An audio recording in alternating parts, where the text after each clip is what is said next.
கர்த்தருடைய பரிசுத்த நாமத்திற்கு மகிமை உண்டாவதாக. கர்த்தரும் இரட்சகருமாயிருக்கிற இயேசு கிறிஸ்துவின் இனிய நாமத்தில் இந்த காலை வேளையிலேயும் வாழ்த்துதலை தெரிவித்துக் கொள்கிறேன். கர்த்தர் நல்லவர். இந்த நாளில் கூட நமது ஆலோசனைக்காக ஒரு வசனத்தை நான் வாசிக்க விரும்புகிறேன். சங்கீதங்களின் புஸ்தகம் 32வது சங்கீதம் முதல் 2 வசனங்கள்.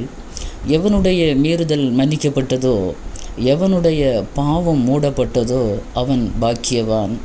எவனுடைய அக்கிரமத்தை கர்த்தர் எண்ணாதிருக்கிறாரோ, எவனுடைய ஆவியில் கபடம் இல்லாதிருக்கிறதோ அவன் பாக்கியவான். ஆமென். சங்கீதக்காரனாகிய தாவீது இந்த சங்கீதத்தை எழுதினதாக நம்ம பார்க்கிறோம். யார் பாக்கியவான் என்று தாவீதினுடைய கண்ணோட்டத்தில் அவர் பார்க்கும்போது, கர்த்தர் யாருடைய அக்கிரமங்களையும் பாவங்களையும் மன்னித்திருக்கிறாரோ அவர்கள் பாக்கியவான்கள் என்று தாவீது இந்த இடத்திலே சொல்லுகிறார். உலகத்தில் நம்ம ஒரு மனுஷனை அல்லனா ஒரு மனுஷிய பாக்கியவான்னு சொல்லுவோன்னா அவங்களுக்கு இருக்கிறதான ஆஸ்திகள், அந்தஸ்து, படிப்பு, வேலை, பட்டம், பதவி, ஐஸ்வர்யம் இதெல்லாம் வைத்து பாக்கியவான் என்று சொல்லுவோம். அதுதான் உலகம் சொல்லும். ஆனால் தாவீதினுடைய பார்வையிலே, அவருடைய கண்ணோட்டத்திலே அவர் எழுதும்போது, ஒரு மனுஷன் பாக்கியவானாக இருக்க வேண்டுமென்றால் அவனுடைய பாவங்களும் அக்கிரமங்களும் நிவர்த்தி ஆகியிருக்க வேண்டும், அல்லது மன்னிக்கப்பட்டு இருக்க வேண்டும். அல்லேலூயா. இந்த உலகத்தில் எதையுமே நம்ம சம்பாதிக்கலாம். ஒரு மனுஷன் ஐஸ்வர்யவானாக மாற வேண்டும்னா அவன் நன்றாக உழைத்து சம்பாதித்து எது வேணும்னாலும் அவன் வாங்கலாம். அது உலகத்தில் ஒரு பாக்கியம்தான். அது ஒரு பாக்கியவான் என்ற லிஸ்ட்டில் அவன் வரலாம். ஆனால் ஒரு மனிதனுடைய பாவம் மன்னிக்கப்பட இந்த உலகத்தில் எந்த மனிதனாலும் முடியாது, எந்த சக்தியாலும் முடியாது, எந்த பணத்தாலும் முடியாது, எந்த புண்ணிய ஸ்தலங்களாலும் முடியாது என்பதை நாம் நன்றாக தெரிந்திருக்கிறோம், அறிந்திருக்கிறோம். ஆமென். அப்போது ஒரு மனுஷனுக்கு இந்த உலகத்தில் ரொம்ப மிக முக்கியமான ஒரு விஷயம் என்னென்னா, அவன் செய்கிறதான பாவங்களும் அக்கிரமங்களும் அவனுக்கு மன்னிக்கப்பட வேண்டும். மன்னிக்கப்பட்டால் ஒழிய அந்த பரலோக ராஜ்யத்தின் மேன்மையை அவன் தரிசிக்க முடியாது, அந்த பரிசுத்தமான தெய்வத்தோடு தொடர்பில் இருக்க முடியாது என்பதை தெய்வ பிள்ளைகளாகிய நாம் எல்லாரும் அறிந்திருக்கிறோம். ஆமென். ஹல்லேலூயா. அப்போது ஒரு மனுஷன் பாக்கியவானாக மாற வேண்டும் என்றால் முதலாவதாக வேதத்தின்படி அவனுடைய அக்கிரமமும் பாவமும் மன்னிக்கப்பட்டிருக்க வேண்டும். ஆமென். இரண்டாவதாக எவனுடைய அக்கிரமத்தை கர்த்தர் எண்ணாதிருக்கிறாரோ, ஹல்லேலூயா, யாருடைய அக்கிரமத்தை எல்லாம் கர்த்தர் மறந்து இருக்கிறாரோ அவன் பாக்கியவான். யாருடைய ஆவியில் கபடம் இல்லாதிருக்கிறதோ ஆமென், அவன் பாக்கியவான் என்று சொல்லி முடிகிறதை நம்ம பார்க்க முடிகிறது. அக்கிரமம், பாவம், மீறுதல் இப்படி பல விதத்தில் காணப்படுகிறது. பிரமாணத்தை மீறுவது பாவம். நமக்கு எல்லாருக்கும் தெரியும். ஒரு பிரமாணம் இருக்கிறது, அதை மீறுகிறது பாவம் என்கிறதான ஒரு லிஸ்ட்டில் வருகிறது. அது மாத்திரமல்ல, பரிசுத்த வேதாகமத்தின்படி கர்த்தர் கொடுத்திருக்கிறதான சட்டத்திட்டங்களை ஒரு மனுஷன் மீறும்போது அது பாவமாக காணப்படுகிறது. கட்டளைகளை கர்த்தர் கொடுத்திருக்கிறார். 10 கட்டளைகளை கொடுத்திருக்கிறார், பிரமாணங்களை கொடுத்திருக்கிறார். இதன்படி செய், இது செய்யலைன்னா இப்படி தண்டனை இருக்கிறது என்று கர்த்தர் கொடுத்திருக்கிறார். அதை மீறுவது பாவம் என்று நம்ம பார்க்கிறோம். ஹல்லேலூயா. அது மாத்திரமல்ல, கர்த்தருக்கு விரோதமாக, ஆமென், ஹல்லேலூயா, தேவனுக்கு விரோதமாக செயல்படுவது பாவம் என்கிறதான ஒரு லிஸ்ட்டில் வருகிறது. ஆனால் மீறுதல் என்று பார்க்கும்போது கண்டிப்பாக இது செய்யக்கூடாது என்று நமக்கு தெரிந்தும் அதை நாம் தெரிந்தே திருப்பி செய்வது. ஹல்லேலூயா. மீறுதல் என்று வரும்போது ஒரு விதியை மீறுவது, உலக பிரகாரமாக அரசாங்கத்தில் பல விதிகள் இருக்கிறது, சாலை விதிகள் இருக்கிறது. அதை மீறும்போது அது என்னதாக மாறுகிறது? சட்டத்துக்கு விரோதமான பாவம். அது ஒரு மீறுதலாக கணக்கிடப்படுகிறது, சட்டத்துக்கு விரோதமாக செய்கிறது. ஆமென். ஹல்லேலூயா. நமக்கு தெரியும் இது கட்டாயம் செய்யக்கூடாது என்று தெரிந்தும் அதை நாம் மனப்பூர்வமாக தெரிந்தே செய்கிறோன்னா அதுதான் மீறுதல். ஆமீன். இது செய்யக்கூடாது என்று தெரிந்த பிறகும் அதை செய்கிறோன்னா அது மீறுதல் என்கிறதான லிஸ்ட்டிலே வருகிறது. அப்போது இப்படி பலவிதமான பாவங்கள், மீறுதல்கள் நம்முடைய அனுதின வாழ்க்கையிலே வருவது உண்டு. தெரிந்தோ தெரியாமலோ வருகிறது உண்டு. ஆமீன். அந்த நேரத்தில் ஒரு தேவ பிள்ளை தேவ சமூகத்தில் என்ன செய்ய வேண்டும் என்று சங்கீதக்காரன் இந்த இடத்துல சொல்லுகிறார்னு பார்த்தீங்கன்னா, அந்த 32வது சங்கீதத்தின் 5வது வசனத்துக்கு நேரம் நம்ம சிந்தைகளை திருப்பும்போது, பாவங்களையும் அக்கிரமங்களையும் மறைக்காமல் அதை என்ன செய்தாராம்? கர்த்தருக்கு அறிவித்தாராம். ஆமென். ஹல்லேலூயா. ஒரு தேவ பிள்ளைக்கு அக்கிரமம் பாவம் மன்னிக்கப்பட வேண்டும் என்றால் ஹல்லேலூயா அது தேவ சமூகத்தில் நாம் அறிக்கை இடுகிறவர்களாக இருக்க வேண்டும். ஆமென். ஹல்லேலூயா. அறிக்கை இடுகிறது என்பது நமக்கும் கர்த்தருக்கும் உரியது. நாம் என்னென்ன பாவங்கள் என்னென்ன மீறுதல்கள் தெரிந்தே செய்கிறதான பாவங்கள் நம்ம நினைக்கிறோம் கர்த்தருக்கு தெரியாது என்று. அவர் எல்லாவற்றையும் அறிந்திருக்கிறார். அவருக்கு எல்லாம் தெரியும். ஆமென். நம்ம செய்கிறது அனுதினம் நம்முடைய வாழ்க்கையில் வருகிறதான காரியங்கள் நாம் யோசிக்கிறது நம்முடைய சிந்தனைகளில் எண்ணங்களில் வருகிறது எல்லாம் கர்த்தருக்கு தெரியும். ஆனால் அதை நம் தேவ சமூகத்தில் அறிக்கை இடும்போது நமக்கு இரக்கம் உண்டாகிறது. நீதிமொழிகளின் புஸ்தகத்தில் ஒரு வசனம் இப்படியாக உண்டு 28:13 என்று நினைக்கிறேன். தன் பாவங்களை மறைக்கிறவன் என்ன செய்ய மாட்டானா? வாழ்வடைய மாட்டானாம். ஆனால் அதை அறிக்கை செய்து விட்டு விடுகிறவன், அறிக்கை செய்வது மட்டுமல்ல அதை விட்டு விட வேண்டும். தேவ சமூகத்திலே ஒரு விஷயம் அறிக்கை செய்து, ஆண்டவரே தெரிந்தோ தெரியாமலோ இதை நான் செய்து விட்டேன் ஆண்டவரே, இந்த அக்கிரமத்தை செய்தேன், இந்த பாவத்தை செய்தேன்ப்பா, இதை மீறிட்டேன், உங்கள் கட்டளையை நான் மீறிட்டேன் ஆண்டவரே, என்னை மன்னியும் என்று சொல்லி மன்னிப்பு கேட்குறோம். அப்படி தானே? மன்னிப்பு கேட்டு அந்த பாவத்தை கர்த்தர் மன்னிக்கிறார் என்கிறதான ஒரு நம்பிக்கை நமக்கு வருகிறது. திருப்பி அதை நம்ம செய்யாமல் இருக்க வேண்டும் என்று கர்த்தர் விரும்புகிறார். ஆமென். அதை விட்டு விட வேண்டும். இனி அதை தொடரக்கூடாது. திருப்பி அந்த பாவத்தின் பக்கம் நம்முடைய கண்கள் திரும்பக்கூடாது, நம்முடைய சிந்தனைகள் திரும்பக்கூடாது, நம்முடைய எண்ணங்கள் திரும்பக்கூடாது. அதை கர்த்தர் எதிர்பார்க்கிறார். ஆமென். ஹல்லேலூயா. அதுதான் மறைக்காமல் கர்த்தருக்கு என்ன செய்யணுமா? அறிக்கையிடணுமா தேவ சமூகத்தில். ஹல்லேலூயா. நான் என் அக்கிரமத்தை மறைக்காமல் என் பாவத்தை உமக்கு அறிவித்தேன், என் மீறுதல்களை கர்த்தருக்கு அறிக்கையிடுவேன் என்றேன். ஆமென். ஹல்லேலூயா.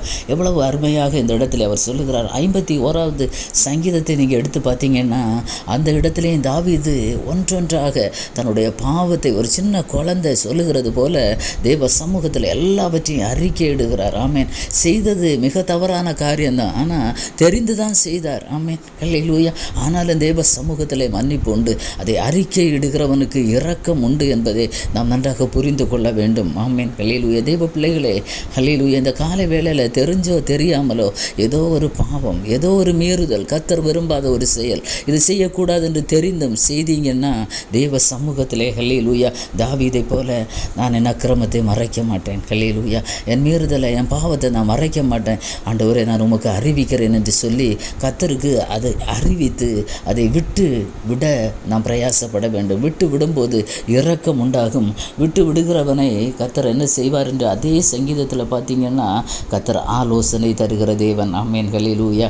ஹல்லேலூயா. கர்த்தர் ஆலோசனை தந்து நடத்துகிற தேவன். அதே சங்கீதத்தில் 8வது வசனத்துக்கு நேராக வந்தீங்கன்னா நான் உனக்கு போதித்து 8வது வசனம் நீ நடக்க வேண்டிய வழியை உனக்கு காட்டுவேன், உன்மேல் என் கண்ணை வைத்து உனக்கு ஆலோசனை சொல்லுவேன். ஆமென். ஹல்லேலூயா.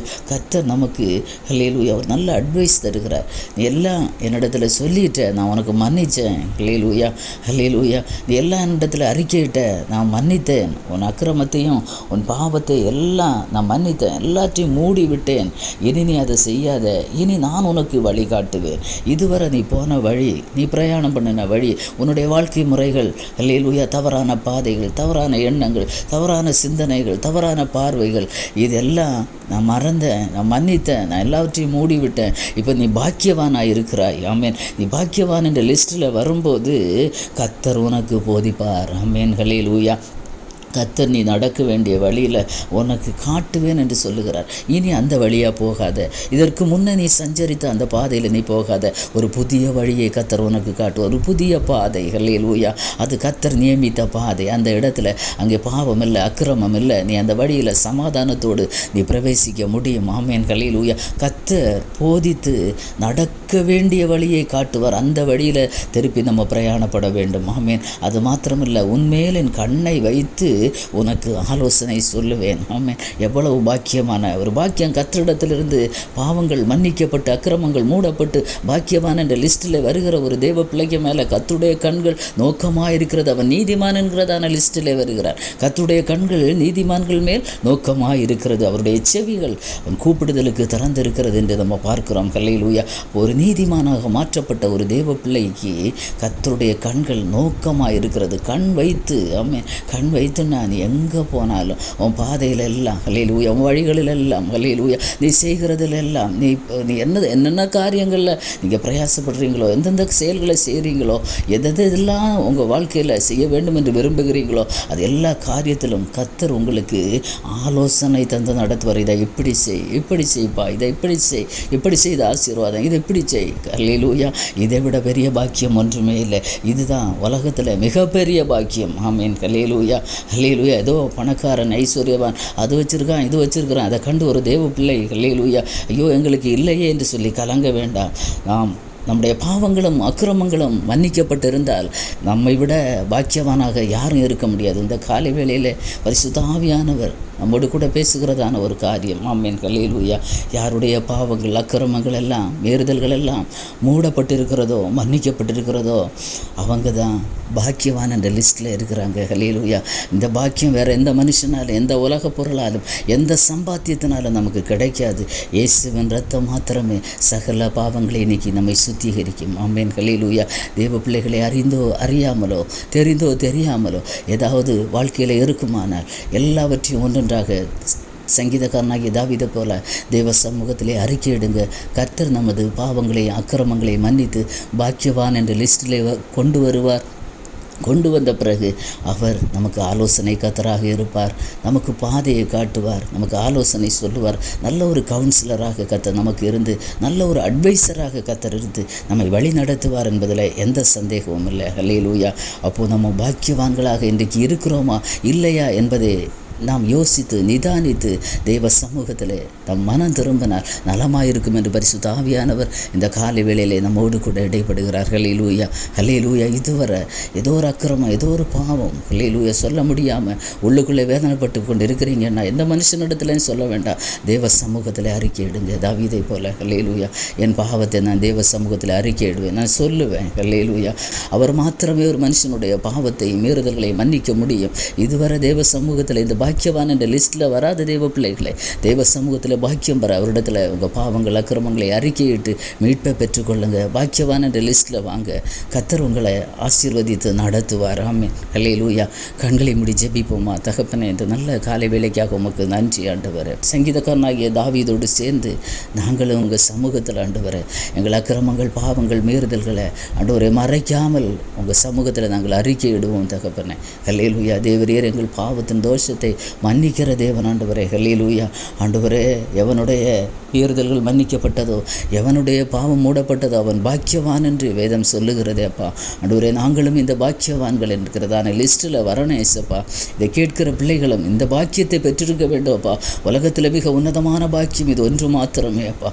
இந்த பாக்கியத்திற்குள்ளாக இதுவரை கடந்து வராத பிள்ளைகள் ஆண்டவரே, பாவத்திலும் அக்கிரமத்திலும் வாழ்கிறதான மக்கள் ஆண்டவரே இதை கேட்குறாங்கன்னா தேவ சமூகத்தில் அறிக்கையிட்டு ஜெபித்து இரக்கம் வர கர்த்தர் உதவி செய்யுங்க. நீங்கள் அப்படி செய்ய போகிற கிருபைக்காய் நன்றி. கர்த்தர் மகிமைப்படுவீராக. ஆசீர்வதி. இயேசுவின் மூலம் ஜெபத்தை கேளும் ஜீவனுள்ள நல்ல பிதாவே. ஆமேன், ஆமேன். God bless you.